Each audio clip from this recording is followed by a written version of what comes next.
اللہ کے نام سے شروع جو بڑا مہربان نہایت رحم فرمانے والا ہے۔ جب آسمان پھٹ جائے گا اور وہ اپنے رب کا حکم مان لے گا اور یہی اس پر لازم ہے، اور جب زمین پھیلا دی جائے گی اور اس کے اندر جو کچھ ہے وہ اسے باہر پھینک دے گی اور خالی ہو جائے گی، اور وہ اپنے رب کا حکم مان لے گی اور یہی اس پر لازم ہے۔ اے انسان، بے شک تو محنت کرنے والا ہے اپنے رب کی طرف پہنچنے تک، خوب محنت کرتے ہوئے پھر تو اس سے ملنے والا ہے۔ تو جس کو اس کا اعمال نامہ اس کے داہنے ہاتھ میں دیا گیا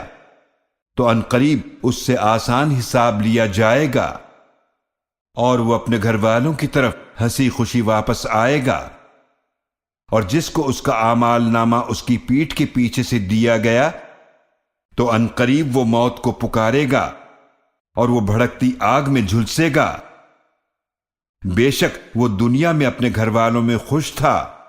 بے شک اس کا خیال تھا کہ وہ اللہ کی طرف واپس نہ جائے گا، کیوں نہیں، بے شک اس کا رب اس کو خوب دیکھنے والا تھا۔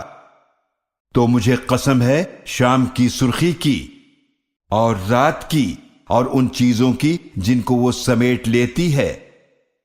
اور چاند کی جب وہ پورا ہو جائے۔ تم ایک حالت سے دوسری حالت پر ضرور پہنچو گے، پھر انہیں کیا ہو گیا ہے کہ وہ ایمان نہیں لاتے، اور جب ان کے سامنے قرآن پڑھا جاتا ہے تو وہ سجدہ نہیں کرتے، بلکہ جنہوں نے کفر کیا وہ جھٹلاتے ہیں، اور اللہ اس کو خوب جانتا ہے جو وہ دلوں میں چھپاتے ہیں۔ تو آپ انہیں دردناک عذاب کی خوشخبری دیجئے، مگر وہ لوگ جو ایمان لائے اور انہوں نے نیک عمل کیے ان کے لیے نہ ختم ہونے والا اجر ہے